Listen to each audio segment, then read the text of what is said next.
O que que o Batman brasileiro, conhecido, premiado, recebeu medalha do Exército, o que que o Batman brasileiro faz? Como que é?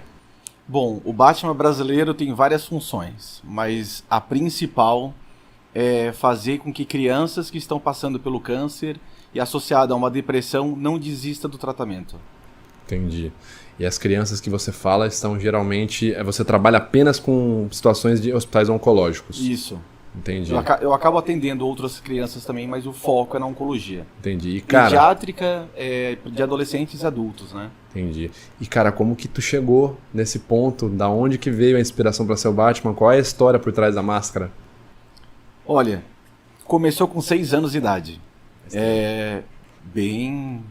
A história é longa, mas eu vou resumir muito aqui pra vocês. Vamos lá, o papo é bom. A minha história começou o seguinte.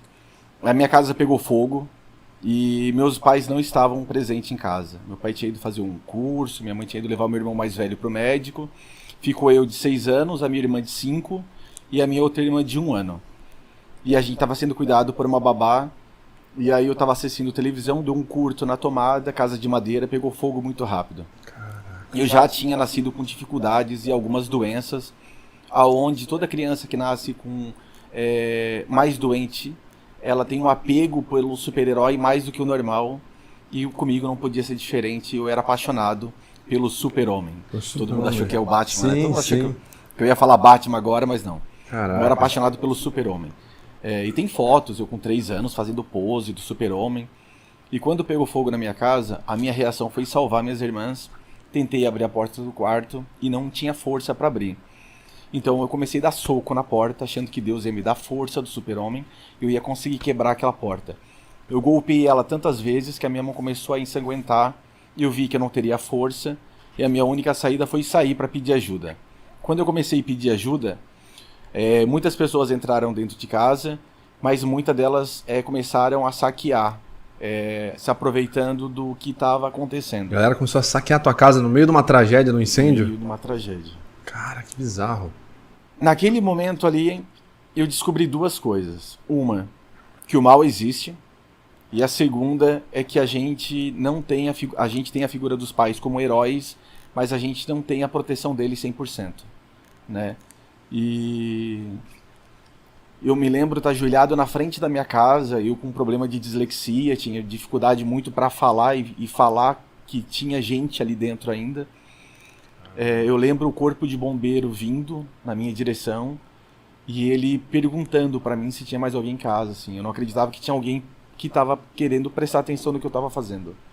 Daí eu digo que minhas 2 irmãs estavam ali, eles quebram a parede lateral, entram pelo telhado também e acabam salvando minhas irmãs. Na sala de aula eu comecei a pintar tudo de vermelho e preto. Depois do evento. Tudo, nuvem, árvore, tudo de vermelho e preto. A professora chamou meu pai e disse o seguinte: olha, ou ele é flamenguista, fanático, ou ele tá com trauma do incêndio que pegou na casa de vocês. E aí eu fui encaminhado para uma psicóloga. Eu não tava mais falando, não sei se eu tava com uma depressão ou não, mas eu não tava mais falando, não me comunicava com nenhum ser humano. E não acreditava mais em super-herói. E a psicóloga me apresenta o Batman como fonte de inspiração. Ela fala de um personagem que não tem superpoderes, que usa uma roupa de proteção, usa um cinto de utilidade e automaticamente eu me liguei ao bombeiro. E naquele momento, tudo que o Batman faz, eu tentei fazer nessa minha vida para usar ele como fonte de inspiração. No trabalho social, eu já vinha apresentando características de fazer trabalhos sociais e comecei fazendo palhaço nos hospitais. E aí o meu pai, ele fica com câncer. Meu pai, ele no primeiro câncer dele, ele passa por 3 cirurgias. E na 3ª cirurgia, ele entra em depressão. E eu nunca tinha visto ninguém com depressão. E eu queria conversar com ele, eu queria falar alguma coisa para ele no quarto, porque ele tinha desistido de tudo. Só que para mim era muito difícil, porque estavam meus pais, estava minha mãe, meus tios, os meus irmãos. Então eu peguei uma conexão com ele, que a gente gosta muito de ver filme.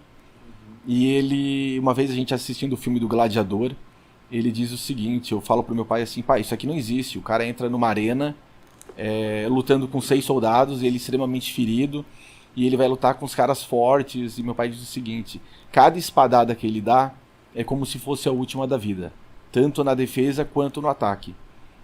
E eu reproduzi essa cena pro meu pai. Eu falei isso pro meu pai.